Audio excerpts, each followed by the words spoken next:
All right, man, what's going on? Welcome to the Hi. second episode of the Winner Seat Podcast. We are here. I'm your host, Maze, the source, and Natasha. your host, Natasha. And then we have a special guest in the building Very today. special guest. Beautiful, man, beautiful. It's a beautiful thing. My brother, Jamie. What's going on, bro? What's going on, bro? Chilling, man. You know what I'm AKA saying? Jaime. My dog. My dog. AKA Jaime. It's AKA Jaime. Yeah, man. I'm so happy we're here, bro. I'm so happy you came over and Grateful. guest on this beautiful podcast with me and Tasha. I'm excited for this one, man. This is gonna be a good one. Oh yeah, full of gems, baby. What's up, bro? What's up? Talk to me, man. Talk to me. Where you from, bro? We got to tell people who you are, man. Where you from, man? Born and raised in the beautiful city of Okay. Boston, Massachusetts. Mm-hmm. Okay. Been over. Oh. Yeah, born and raised in the city of Boston, Massachusetts. Yeah.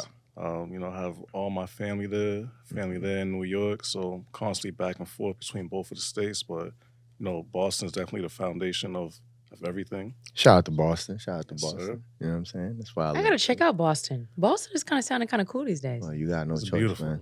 I mean, apparently yesterday No. Boston wasn't so cool. What happened? Yeah, there was a lot of There a was lot of recklessness, with the local teams over It's there. been crazy. It's been crazy. There's a lot going on. All the New Yorkers came and made it crazy. Probably. That's probably Yeah. what it is. Shout out to New York. New York Boston ran to went Boston and crazy. tore things up. Yeah, man. So talk to me, bro. What is it that you do? Like, what are you into? I know you're from Boston, honestly. And for those, obviously, that are just tuning in, this is my brother. This Sure. is not for me to know. I know all these things, but I want, Tasha to get to know you a little bit better. I want you guys, the listeners, to get to know Jamie a little bit better and what he does. And what let me he's just about. say this. He said to me, this is the Winner Seat Podcast. My buddy, he's a winner. He needs to be our first guest. Definitely a winner. People need to know about what he's doing. It's pretty epic. Mm-hmm. And I said, listen, say no more. Yeah. So, Yeah. Jaime, Yes, sir. let's hear it. Let's talk about what you do, Mm-hmm. how you do it, how you've been able to scale it. Mm-hmm. And let's give these people some hope. Because right now, inflation kicking everybody's butt. People don't know what to do from a business standpoint. Yeah. They're leaning on us for answers. So let's talk about it. It's a little crazy. So me, I would definitely consider myself an entrepreneur. I have a Turo car rental fleet. Mm-hmm. I've been doing that for approximately 3 years now. And, when I first started, I started as more of a side hustle to get like some extra income Mm-hmm. in comparison to what I was doing. I was in the real estate field as an agent doing rentals and sales. But it wasn't as fulfilling and it took a lot of time out of my day. And I was having a child at the time when I started Turo. So Little Miles. yeah, shout out to Miles, shout out to Mila, my son and my daughter, Yeah. and my girl Stephanie. Yes. Yes. But yeah, so, with my child coming, I'm thinking of different ways that's gonna make me free up my time in order to be with my family a little more. Because growing up, I never was really with my mother and father too much, and they were always at work. My mother would work like 2 jobs, working 12, 14 days an hour, so I barely seen her growing up like at all. And that's kind of like why our relationship's a little distant at times, because I don't really know them due to, them being hard working, coming from the Caribbean islands and just working to provide for the family. But yeah, so Trying to give your family what you couldn't, what you didn't have. That's important. pretty much, yeah. Yeah. So yeah, it's October 2020, and we're going through unprecedented times. Yeah. Corona's just taking over the world. Things are getting shut down. There's a lot of uncertainty, and I felt like I had to take a leap of faith and take a real gamble on myself to do something that I could see being bigger than I imagined. Mm-hmm. So yeah, October 2020, I spent literally 3 days just researching. 3 whole days researching about my market, Los Angeles market, Miami market, Houston, New York, just all the major markets, because I'm like, all right, if I follow the trend of the major players, then I know it'll be applicable to my market, which is a smaller market. Mm-hmm. So Now, you love LA, though. So why did you not come to LA and do it? Yeah, why the So- hell do you love LA so much, bro? Because you know I had to literally like I kid you not, even before you like I knew I was coming over here, of course. You know, we had to, record the Winner Seat podcast. And, I told my boy, he just kept raving about LA. Yo, I love LA. I love LA. I was like, yo, what's up? You just trying to come with me? He's like, hell yeah. Just like that. I said, all right, bet. And why the hell do you love LA so much? I understand now. I get it. We've been to Boston over. Yeah. Like They've been twice already. That's a We big went reason. yesterday. I'm not gonna lie, if you're in LA, what's it called again? Bossa Bossa Nova. Nova. Bossa Nova. Listen, y'all gotta go over there. I So swear to God. It's so good. Best food I've had in LA so far. And they drinks, what's that drink called? Capraina. Capraina. I like Like it. a Brazilian, basically. Oh, margarita. so good. So good. So good. But yeah, bro. Go ahead, man. Yeah, man. As we were saying, LA has amazing food, amazing people. I feel like the people over here are very, very down to earth. Yeah. Kind of gives me like a southern vibe in a way because, in comparison to up north, we tend to be a little more tense, a little more on the go, just boom, boom, boom. Everything is just now. It's okay. Here. Don't be nice. They're rude as fuck in the East Coast. We know. Well, yeah, I love LA, the East Coast. it definitely fits like more of my personality, more just laid back and like easy going and things of that nature. And then, most importantly, the greenery out here is pretty good, Yes. Yeah. Gotta love the greenery. Thank God for recreational use, Yes, You can absolutely. walk in anywhere, get your little 1-2. Yeah. It's I'll tell you that much. The greenery is amazing. Yeah. Jesus Christ. Anyway, yes. But yeah, it's a beautiful place. I definitely see myself living bi-coastal at some point in my life. So That's dope. Beautiful. Now, I do have a question, right? Like, if I'm a individual looking to build something, right? Because we're talking about 2020. It was crazy times, right? Yep. You're just trying to figure out how to make some more income, right? Yep. I feel like 2020 was a time where you either allowed to be defeated by the times, or you chose to have an opportunity to grow and build something. And I feel like a lot of people failed in 2020, but a lot of people came out of 2020 winning, absolutely. right? With that real winnergy, right? Yep. And so that's one of the things that we both did around that time. Yes, sir. Right. And so I want to hear about that. Like how, like if I'm an individual looking to get into, the rental car business, right? Like how do I even get started? But before you even said that question, did you have one car? Because we didn't really talk about that. Did you have 5, 10? So 20? I initially started with just one car, which was a 2021 BMW 530i. Yes. So lucky enough, I had as of right now, I still do have outstanding credit. But back then in 2020, I understood like the basics of credit, but I didn't know how extensive it can be as to accumulating wealth and coming across capital that most people don't have access to. So Sheesh.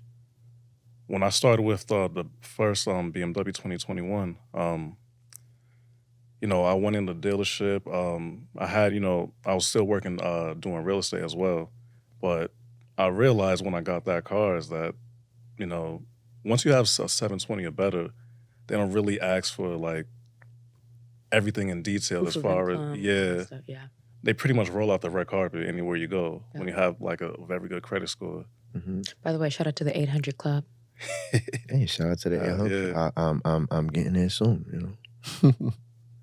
And so when I seen that, I noticed that okay, cool. Even though So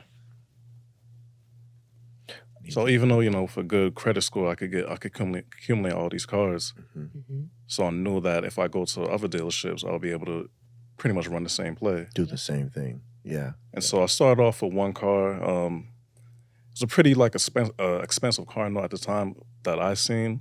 It was $750 a month plus like insurance was like another $300. So all in for this car, I was paying about $1,000 a month out of pocket. But in reality, I never came out of pocket because I had clients that as soon as I got the car from the lot were renting the car like immediately. So the car paid itself. Pretty Exactly. much. I never came out of pocket for this whole 3 years that I had the car. Beautiful. And What did you scale up to? That's amazing. Because, I mean, obviously, you know, a lot of people have done Turo, right? But they've done it with one car. You scaled to, what's the most that you had at The most one that time? I had at one time was 16 cars. Okay. You guys hear that? 16 cars. 16 cars that's absolutely amazing, bro. So how did you run and manage 16 vehicles at once? So I want the real, bro. I want the real, bro. Don't give me that cookie clutter. Yeah, I want the real. What's the, like, that question is great because it's like, how did you even manage that? Yep. You know what I'm saying? I'm sure it was stressful. I'm sure. And it's just, obviously, we're still in the business. So the risk is worth it, right? And the reward is worth it, right? But like, how do you manage 16 cars, bro? You know what I'm saying? What are the ups and downs of that? What stressed you out? So definitely, I will give a disclaimer. When you get up to at least 5 vehicles, you are going to need help. So anyone thinking about doing this business, thinking that they could be a one-man band and just running the show at all times, Not gonna happen. You're gonna fall on your ass. I'm sorry. Yeah. Like, 100%. I've managed to easily do it, but it takes a lot of time out of your day. And I did not build this business in order to be a worker. I built this business to create a system that I could employ other people. Talk your shit. You know, and scale appropriately like that. Because, you know, this the car rental business is not going to be the end all be all for me. Right. Like, I have aspirations of doing Airbnb and getting into like the private jet rental as well. Mm-hmm. And just utilizing OPM is the absolute way that I'm going to I'm sorry, real quick, bro. Can we just clarify what OPM is for the listeners out there if they don't know? What is OPM, bro? OPM is just utilizing other people's money. Yep. Okay. Other people's money. For example, there's plenty of people that I know who have excellent credit, goals and aspirations, but they don't have the capital to put up in order to execute on their ideas. Mm-hmm. So the next best thing that you could do is utilize OPM, other people's money. Mm-hmm.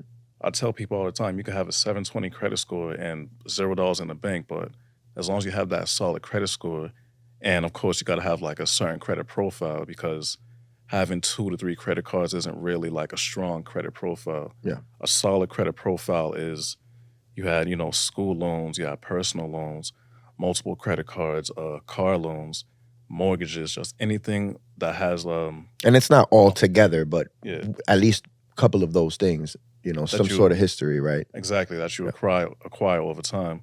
And I was always good at, you know, paying my credit and things of that nature on time. Make sure you pay your credit cards and all that on time, of course, you know.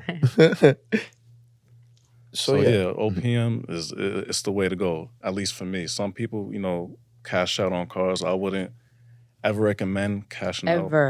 Ever. I mean, like, if I had the chance, if I have an opportunity, right, because I have great credit, right, I have some income, obviously, right, which some companies don't even verify income with bank statements and things like that if you know exactly where to go. Right. Yeah. Right? Yep. And we got to think about like this, right? Right now, inflation is up. Yep. Right? It's almost at an all-time high, right? We had a crazy time in COVID. Due to the COVID situation, we had to put the interest rates up in order to battle the inflation so we can bring down the inflation, correct? So now interest rates are up, which means that now you, the listener, everyone around us, hear us, any kind of loan, bank loans, mortgage loans, car loans, anything goes up because now the interest rates are up. Right. So now as a whole, as a consumer, I'm looking at things twice now to even think about if I'm going to get them, right? Yep. So what do these companies do? Well, all these requirements that we had before are going to have to be a little bit more flexible now, because how do banks make their money? Well, they make their money by loaning you money at interest rate, right? And now when it's high interest rates, somebody that's smart knows that and is not, you know, I'm not going to want to go get a $50K loan at a 15% interest rate Yeah. when I know it can come back down and I wait for it for a mortgage, whatever the case may be, I'll wait for it to come back down. But so what these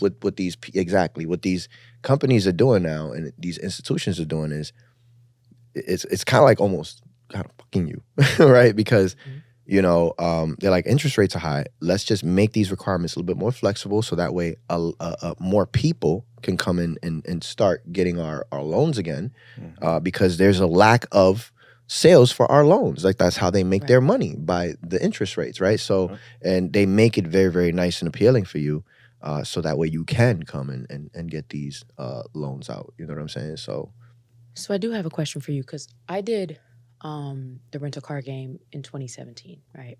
I rented out Lamborghini, G-Wagons, and I stuck to the high-end vehicles. And you, as you scaled up, you went with the Toyotas, you went with the cost-effective vehicles. Yep. Can you speak a little bit? Because I think a lot of people who are trying to get into the car rental game, a lot of them are like, "Oh, if I go and get the expensive car, I'll make more a lot of money." Right? Yeah. And I'm here to say that that's not always the case. I mean, on my highest month, I made off of one Lamborghini rental. Let's see, probably $12,000 was the most I made that month. That's after covering the bill. But that was like a good month, right? Yep. Because I wasn't on Turo, because during that time, they didn't allow luxury. So I was partnered with like a dealership, a car rental in Beverly Hills. Okay. Now, a Lamborghini in Boston, I don't know if it would do good or not. Maybe if there's not really Lambos, or maybe that's not the market, right? Because out here in LA, that is the market. So can you speak a little bit about understanding your market and what you would recommend to people who are trying to figure out like how to get in Turo and they think, oh, I got to get a luxury vehicle? Understanding your market. That's an excellent question, because that's a great one. Yes. I come across this question quite often actually on social media because every single day, you know, there's someone trying to start a tour rental business, and a lot of people be having a game, you know, kind of messed up where they're just thinking, oh, I got to start off bad with something expensive, luxury. That's what I thought. That's what I did. But what I tell people I personally know is if I could start over again, I would have started with, let's say, like 7 Honda Accords or 7 Honda Civics, because yes, the BMW does make its money. It does make profit, but pretty much the break-even point is a little too high of a target for me.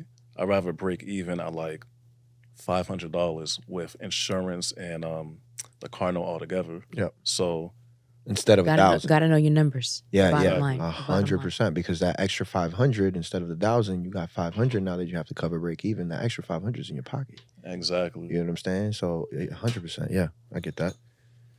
And yeah, I like to think of this business in multiples of like 5, 10, 15, 20, because I know I already mapped out with 5 economy cars being rented out at $1,400, $1,800 a month, which I get that pretty much quite often with all of my economy cars because I accumulated a lot of long-term renters.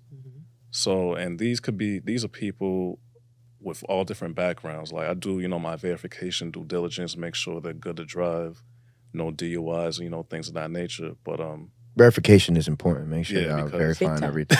Very, very people will important. run off with your vehicle. Oh, and yeah.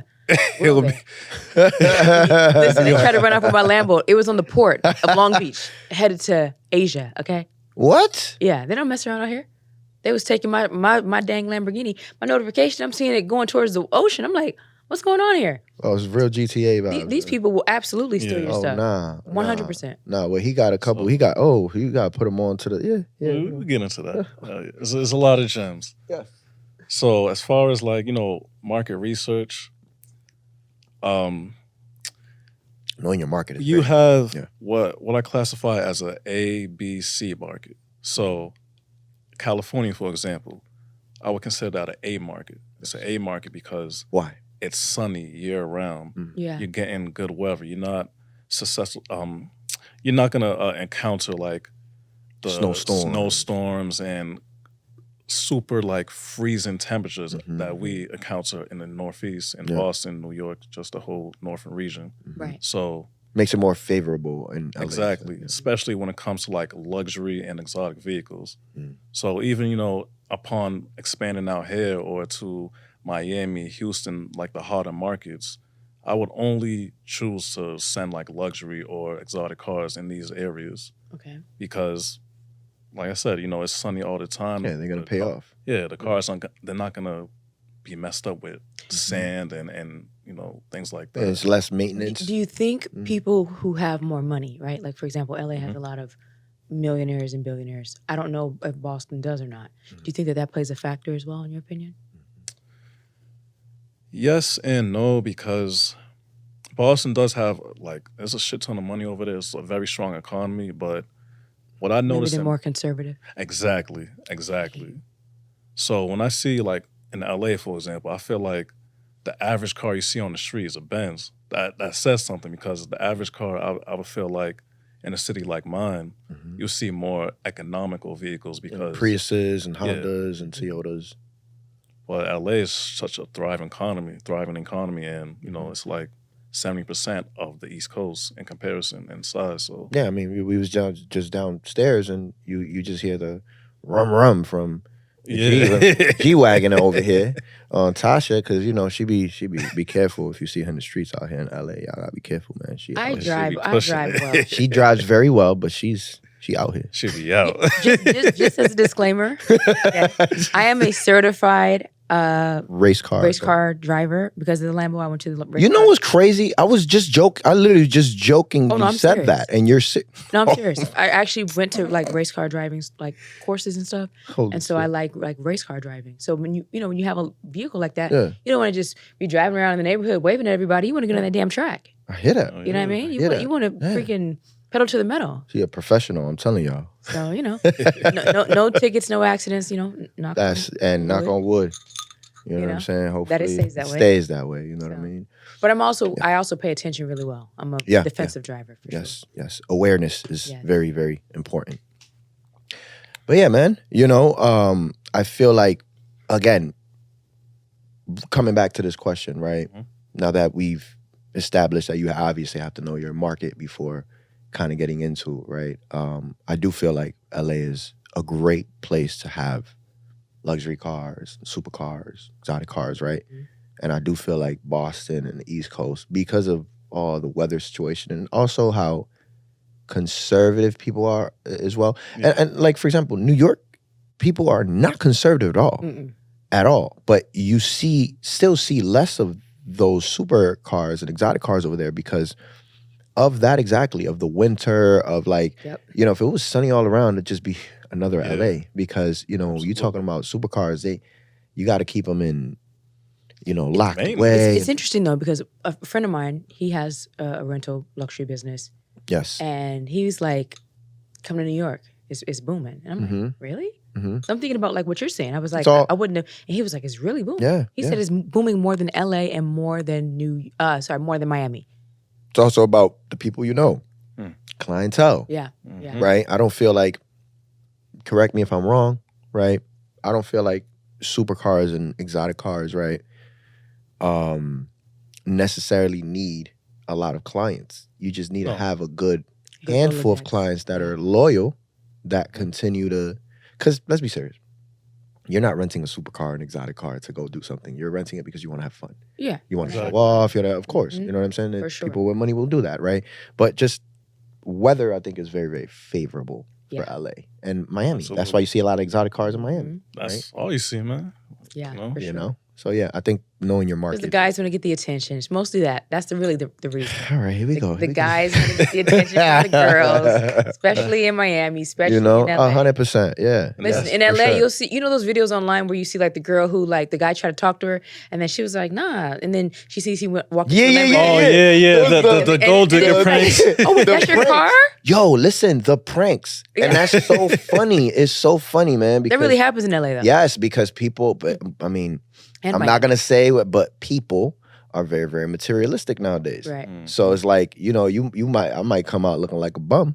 Right. Right. And you might not want to talk to me, even if I'm a little handsome, you know what I'm saying? You might not want to talk to me, but if I hop in on a damn 720 McLaren, right, and now you're going to turn, he literally turned back. Right. They turned back. It's so, like, how you not embarrassed to do things like that? And that's just so crazy, man. Where crazy is your... where we live? It is crazy. But Now I have a question. Yeah. Okay, that happened. They show that with women, right? Mhm. But I seen a guy do it to a girl. So it's that's why I not, said people. and he did it to her when he seen that she had a nice behind. Yeah. So she was walking, Okay. and they were talking in the front. He was like, "Oh, you know, what I mean," he was like, I'm not really available." Blah, blah, blah. And then she walked off, and he looked, and he was like, "Oh, wait." He was like, "Hold on, how long you in town for?" Yeah. And so, Yeah. you know, so I think it's like, it's all ridiculous. Yeah. It's all ridiculous, literally.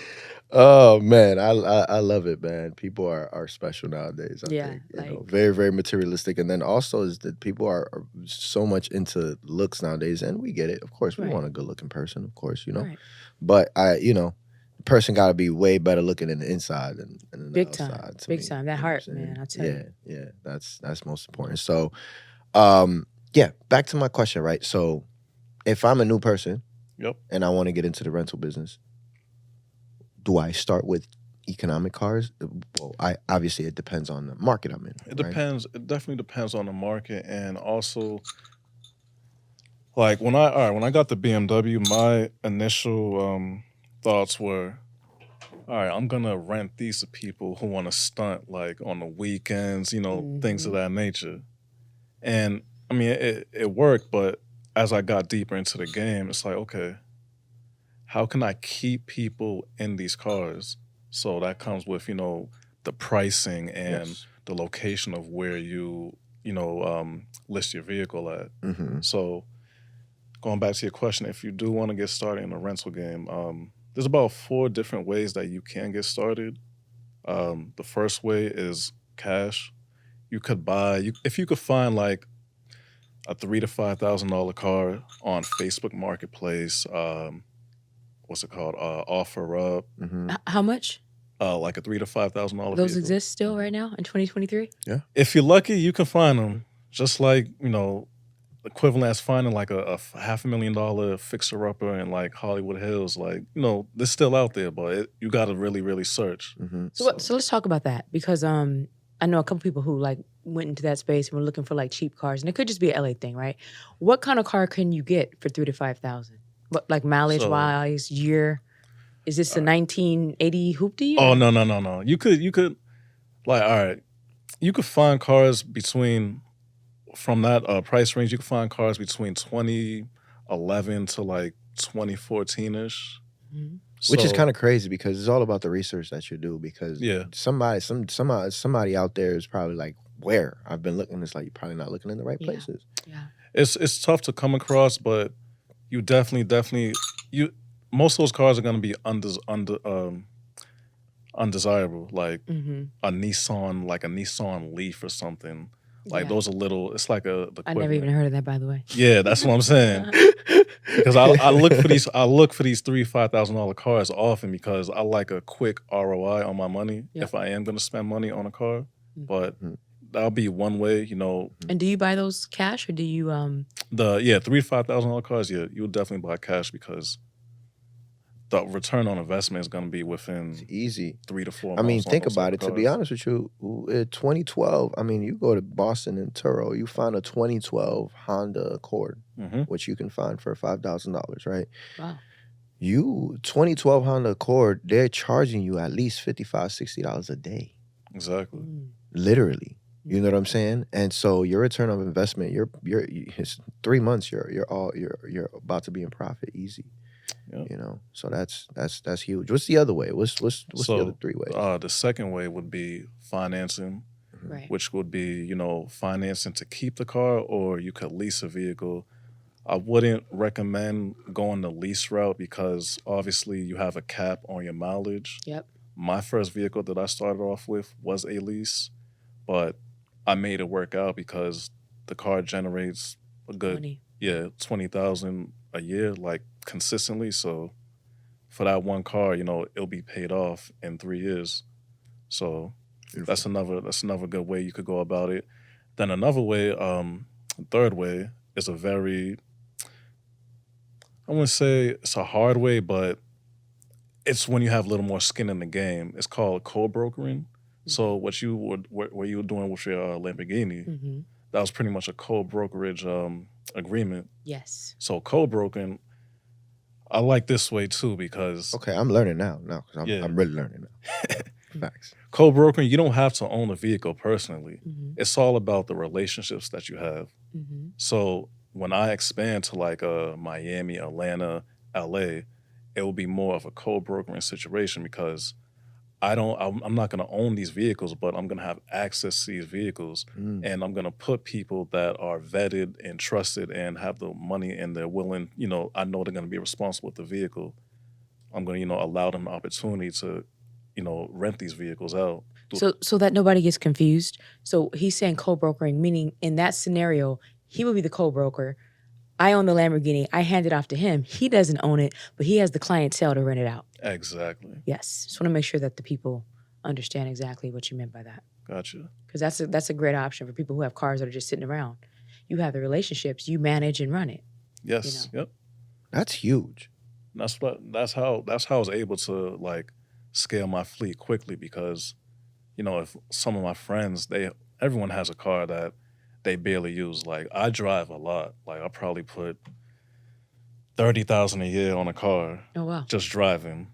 And most people Where do you be going? back and forth to New York. I travel a lot. Like I like driving. Especially, when it comes to just business and, handling things that need to be handled, things of that nature. But that makes sense. Mm-hmm. Yeah, so the third method that would be co-brokering, and that's a new one. We ain't never spoke. I'm surprised. Nice. That's crazy, but I mean, we saving it for the winner seat. Only at the winner seat. For real. So that's your ways, right? Yeah. That's the ways to be able to get cars in the game to start with, right? Now, I think the most important question is, right? One of the most important questions is, I'm pretty sure you want to ask this too. Okay. How do I deal with insurance? Isn't insurance the main thing? Like the insurance is so important. Yeah. Because now you got to understand, like, you got cars and they're yours, right? If you go the financing way, right? Yep. They're yours. So it's like now we got to make sure that your assets, because they're assets, are safe. So how do you go about the insurance situation? So if you're primarily focused on just doing rentals through Turo, you will be covered through Turo's liability insurance. Yeah.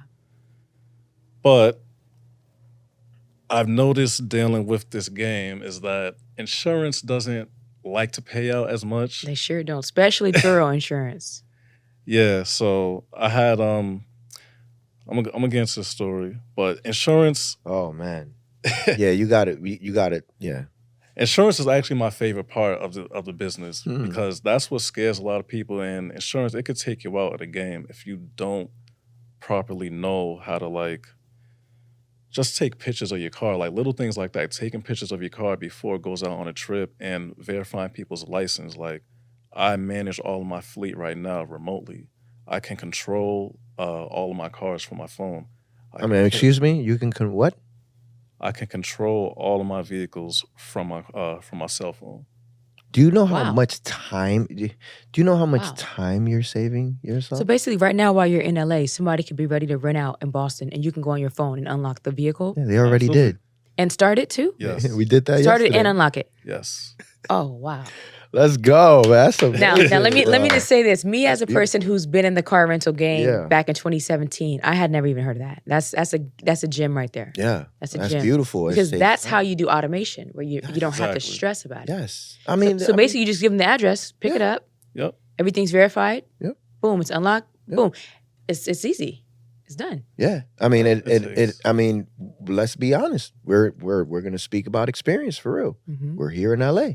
Yep. Somebody just rented out that same BMW that you started with. Literally, as yesterday. Soon as we landed. Yesterday, as soon as we landed. Matter of fact, right? They was already calling for it, right? Mind you, all his other cars is already taken. Wow. That's the car he used, and now he just left it parked, knowing that somebody called for it. Everything done through the phone. Where do you keep your vehicles parked at? It's a good question. So that's a very good question. It's a very good question. Yeah.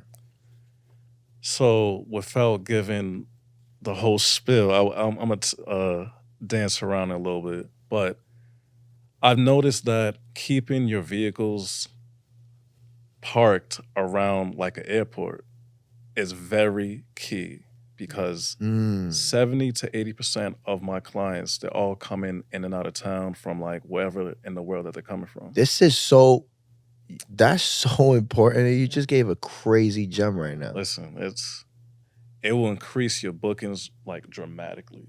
So being closer to the airport will obviously increase your booking more because it's true. Most people that come out of state, I mean, what did we do when we got here? We rented a car, right? Somewhere and close to the and it's airport. close to the airport. That is a huge gem. Y'all gotta write that down, man. For real. That's crazy. Because it's so simple. It's things that like that. So simple, but it's like it makes a big huge effect difference on your business. Okay. Because I've done the mistakes of, listing my car at my personal location, which I highly do not recommend. Yeah. Do not list your car at Why your not? own address because you deal with all type of crazy people, man. I can't believe you did that. Yes. Yeah, I mean, I was Especially if you're a woman trying to take this rental car business stuff. You do not list it hear at me, your house, Tasha? list it down Man. the street, list it somewhere public because Yeah. you're gonna have people damage your car. Like, and this is another thing that I do tell people who are interested in this game is there's a talk to me about it. There's a 100% chance that something's gonna happen to your vehicle. Now it's a matter of 100%? 100%. Yeah. I mean, hey, Like- I asked for the no. Listen, we asked for the real, right? We asked for the real. Yes. That's the real. But now, have I profited or like? Absolutely. Okay. Because that's my favorite part, the insurance, because Mhm. this game is all about relationships. Yeah. Like, you got to have solid relationships. You got to do good by people. Yep. You got to do business, and you got to, just got to have integrity at the end of the day. Yes. Because Yes. at the end of the day, you're providing a service to someone who absolutely needs this car. Like, I had examples where someone rented my car last minute because, their mother was in hospice and, they wanted to see her before, her last days. And Wow. I was able to provide, my Jeep Cherokee that I had at the time to accommodate his trip. And it was like a real last minute trip. The guy came in, just, emotional, just very distressed of what was going on. But he was absolutely grateful that I was able to provide him a quality vehicle and reliable to, for him to do what he had to do. Mhm. So that's like another part of the business that I truly do like, because you really are helping real people just, reach a common goal or get to work. Right. Yeah, that. I love that you say that because I always say this. I'm not, I think we're all into. I think everything is about building relationships. For sure. Right? Build your relationship. You build relationships. You build your life. Yep. Right? And so my thing is, I do believe that that's the most important part. And just customer service is okay and good, but I find that customer care is much better because it's humane. It's you know what I'm saying? Yeah. Service, you're just servicing. That's what we do, right? That's what you're doing. But also the care, customer care is very, very important because, he's more than likely to come back any time, and faithful customer. Remember. You know what I'm saying? Exactly. Remember that experience for sure. Yeah, absolutely. All right. That's what it's about, providing quality experience as well as a quality vehicle. Mhm. And people are going to be happy. Like, it's the little things that count, and that gets you really, really further and when it comes to this game, and especially in life as well. Yeah. So you definitely recommend parking your cars anywhere close to the airport. How about a lot? Like, do you should I put it in a lot or like in the street? It is strategic to have all of your cars in one designated area, but in Boston, for me, it's been a little difficult because Boston is so, how do you call it? Very congested. Now. Very congested, and it's very costly to find like a lot. Like, it just mathematically does not make sense for me right now to have a lot where I'm paying like $10,000 a month for. Right. Yeah. For what? Because essentially I'm going to be paying for empty spaces. Like, my cars, they stay booked. I have Unless you make that into a business on top of that, people to park their vehicle at, and then you get paid. Now, this is why you're in the Winner Seat podcast because this is how we think. You know what I'm saying? How can we make something? How can we make nothing out of it? Because you're not the only person doing Turo, right? Yeah. Exactly. But people need to be able to park their vehicles somewhere. Yep. So now it becomes another business model. You know, but Mhm. we'll talk about that. And now and now you're parking your cars there for free. For sure. And by the way, we're going to be testing out different like businesses and doing different things because like why not? This is the winner seat. You know, we've all have tried different things. Me probably more than anyone else because I just love taking risks and trying things. But I think what's so special is the market that they're in. They're in Boston, right? And I don't know that market, but it's like it's different. It's different than New York. It's different than LA. Yeah. And so there's things that can work in Boston that might not work in LA, or there's things New that York, that have worked in LA that you can take to Boston, right? Absolutely. And there's things that make, like New York, one thing I noticed, everything is just so compacted. There's no parking, there's no nothing. It's just like everything's piled up on top of each other. I would imagine Boston's not like that, right? It's No. similar, but A little more spread out, right? It's way more spread out. And I feel like New York also, there's way more people, obviously, because New York builds up, whereas now is that Boston is starting to build buildings and stuff like that. But mostly everything is just homes or 2-3 story buildings. And so the parking is okay. It's not that bad, right? It's starting to get congested though. Like there's people that are starting to move there. Yeah. And it's starting to get real. Those damn New Yorkers. Those damn New Yorkers. Oh, is that me? Is that Oh. I moved from New York to Oops. yeah, you know, but hey man, I love Boston. I mean, it's quiet, is nice, you know, but Yeah, I'm checking it out real soon. yeah, definitely gotta know your market, you know. Definitely gotta know. definitely. Talk to me about I think that's some good business talk. I want to get a little bit more personal. Talk to me about how you feel about family. Like, you know, how do you feel being a father?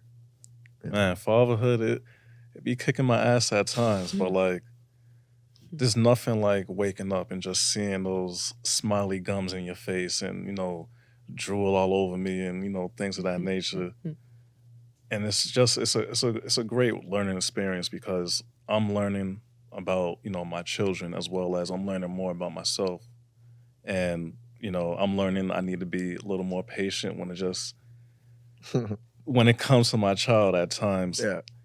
Because I'm so used to like instant gratification that when something doesn't go my way immediately, I'm like, what's going on? I'm getting a little frustrated, but life is not about that. You got to be patient, like, especially when it comes like, you know, to the stock market. The market always pays the most patient person. Patience. And that literally applies to just everything, especially family life.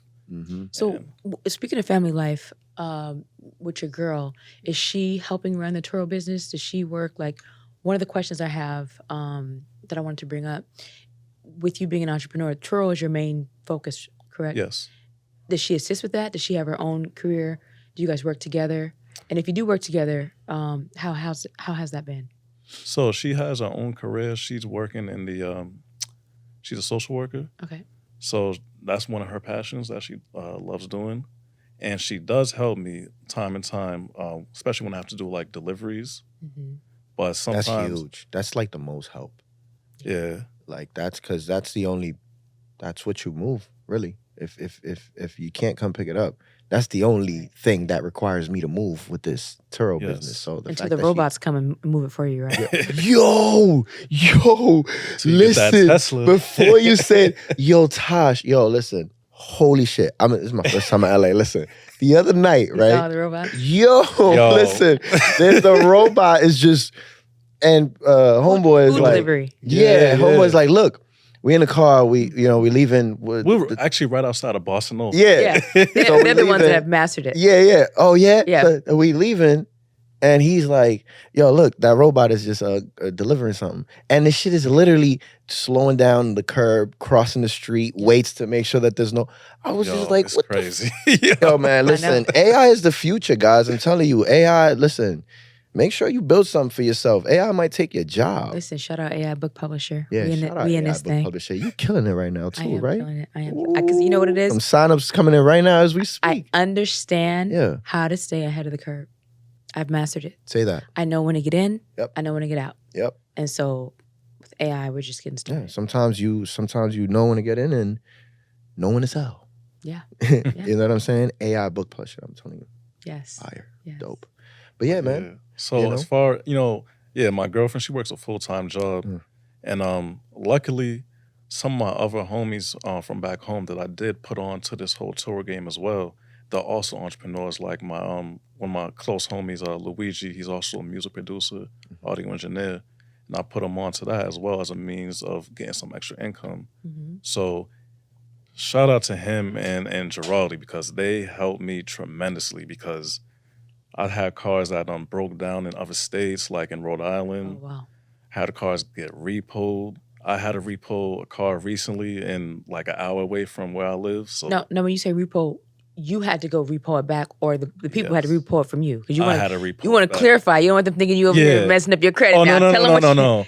We keeping that credit bulletproof, Yeah. Teflon. Yeah. But yeah, so there's been multiple times where I have good paying clients who pay on time and answer their phone promptly, things of that nature. But then there's times where those same people will just go ghost on you, and it's like, yo, bro, There's those risks. looking at the GPS, like Right. I know you're driving, like just answer my phone. Right. Playing games. Yeah, exactly. Yeah. Those So are the risks that you take, it's a big risk. Like, Listen, I'd rather risk that with a Toyota than a Lamborghini. It happened to me twice. listen, those My when point. it comes to insurance on one of those Lambos, they're not trying to pay out Oh, no, that no. quick. They start giving me every excuse. Wait, come on. Yeah. Come on. Yeah. crazy. Yeah. It recently happened with my Prius. Like I almost took a big L, but I stuck to my guns and had to go through an arbitration process and everything. But Oh, at least you fought it. Yeah. yeah, hell yeah, I had no choice. Yeah. Mm-hmm. Now, But I did have a question too. Now we're talking about still on the car business. Can I use OPM to buy these cars and not have to put any money down? Is that a way? yeah, So wait. So you telling me I can go buy a car with OPM and not have to put any money down if I have the right credit? absolutely. Yep. And back again to 720 credit score is like, it's like the benchmark that any bank across the board is going to look for when it comes to any type of funding, business funding, financing. I might have to give you guys a good gem. Yeah. I had to take your sauce time real quick. Yeah, man. sauce time, baby. Sauce time. Saucy. Yeah, let's go. Here's a play that I actually just recently ran. Like Oof. before we landed in LA, I just acquired 4 more vehicles. Say that. Can you say that one more time, sir? Before we landed in LA, I acquired 4 more vehicles. Let's go. 4 more That's what I'm talking about. That's beautiful, man. So- Before he was rushing. He was like, yo, I'm trying to make sure I close these 4 cars before we dip. I'm like, no, bro, don't rush it. He's like, nah, I'm closing. Trying to get it going. Yeah. So what was the play? So, Bank of America has they have a program right now where if you have a new business, old business, a business made a week ago, you're able to get 4 cars under your business name with 1 inquiry to your credit. What? You need to say that again, bro. Bank of America? They're normally stingy. That's one, yeah. Seem like they ain't getting enough money. They trying to give it out. You know what I'm saying? Hello. So 4 cars? Wow. Yeah, you could acquire 4 vehicles, and I mean any vehicle that you desire. Wow. I highly wouldn't go if I were, someone up and coming. I wouldn't go for all luxury vehicles unless. Listen, you know they're gonna try. Yeah, of course. I mean, I know people who I taught, the game, and they started with luxury. I'm like, bro, what are you doing? Right. Like, just see how you like it first. You know what I'm saying? Yeah. But yeah, So 4 cars, 1 inquiry. Wow. yes, That's huge for That credit is huge. because it's like now you're subtracting 3 other inquiries that, if you don't do it this way, Exactly. that, it could be just 4 inquiries in your, and, for those that don't know about credit, inquiries can hit your credit hard. Mm. They Absolutely. take 2 years to get out too. So, Unless you have the plug like I do and you get it removed. well, she is the Mhm. plug. So, Get that's why we just love like swipe Inquiry's card. gone. We don't mess with Gone. That's You it. know? The right way too, you heard? Oh yeah. So that is a play that you just ran before we got here. Absolutely. It's a major gem. And I plan on running that play probably 2 or 3 more times because I really want to get to like a certain benchmark of cars without them being total. Because, like I said, the peak I had was 16 cars, but over the past 3 years, I probably had about 8 to 10 total losses. So my inventory is constantly changing because I feel like the lifespan of some of the vehicles just being rented out every single day might be a year to 2 years. Now, are you profiting before these vehicles? Oh, absolutely. Like, you've already turned profit. I could give you a crazy example. 2021, I got a Hyundai Sonata 2018. It had like pretty low miles. And this is before the car market like really just went out of control. Yeah, remember. So I got this in May of 2021. I put $0 down on the car. And another thing that a lot of people don't know is when you finance a lot of these cars, you don't have to make the first payment until 45 to 60 days. Yeah. That's another job. From May till, say, the middle of July when the car got totaled, I rented the car out, made like a quick $3,500. The car got totaled, and the car appreciated like a good $8,500 in 2 months. Because of the market? Yes. Oh, you got lucky. and then you made $3,500 because you hadn't paid. I already know.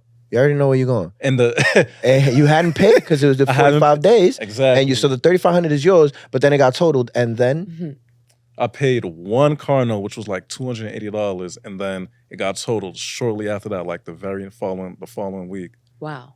And yeah, profit, so $3,200 profit got totaled, and then totaled. The car note was paid off, and then I had like an extra $8,500 check just off of that. That's luck. That's good timing. That's great timing, right? But even if the car didn't appreciate, you still came up regardless because you made a $200, $300 payment, right? You up $3,000, and it got, so it's common sense. It got totaled, so obviously the insurance is going to cover you out, right? For whatever pricing of the car at the moment. Yep. Right, and then that's how you was able to get an extra. Even if there wasn't an extra $8,500, you still came up $3,000. Yep. Exactly. So no matter what, the risk. What I'm getting here is there's always gonna be risk. Of course, Absolutely. anything that you do is always gonna be risk. Right. If you don't want no, if you scared, get a dog, get 2. Right, and if not, like take the risk. Right, but how do you get the returns before the lifespan ends of the car? And that was perfectly, explained, because that's why insurance is so important. Absolutely. You got to do it the right way. That's what scares a lot of people from just getting into this game, because the insurance, I had a situation where I almost got kicked off of my insurance because I had like 10 cars under one policy, and they're like, what's going on? Yeah, this is before I knew of like the proper way to set up your LLC and have the commercial insurance. Right. Now, here's another gem. When it comes to commercial insurance, if you was to get like a Progressive commercial auto insurance or like a Geico commercial insurance, if you make a claim within the first 5 years of having that policy, they're gonna jack up your premium so high that it's not even gonna be worth it to do the business, or you're just gonna go out of business, period, because you can't afford insurance and it wouldn't be worth it. So if you do go the Progressive or the Geico route as far as getting commercial insurance, you have to be very, very mindful, because they will give you the boot, and you do not want to file a claim. You want to be able to come out of pocket. That's where, the money management and putting money away for a rainy day as far as expense-wise comes into serious play when it comes to this game. But in the midst of me getting kicked off of my old policy, I discovered a commercial policy that's catered to people like me who rent cars privately. Like, that's most of my business right now is privately off of Turo. Right. Because my first full year in Turo, I realized that they take like 35% of your money. And Unbelievable. I appreciate the platform for, for the free marketing, advertisement, putting on a big space, but like 35%. That's crazy. And you're taking all the risk. Like you got to deal with all the claims, smoking claims, people scratching your rims, people throwing up in your car. Like these are all real experiences. So yeah. I mean, shout out to you for doing the proper research, and finding the right, commercial insurance to get that works. That is key. How does SUVs work out there? Do people like? Oh yeah, huge. Probably the biggest thing. Really? Yeah, because it snows a lot. Jeeps are crazy out there. there. They got a black Denali that's just sitting. So what's up? Listen, we don't have to worry line now. Yeah, we're gonna have to talk after this. I get a lot of requests from I know a lot of livery drivers too. So people always need those big trucks when celebrities come in and things like that. Yeah, that makes sense. Yeah.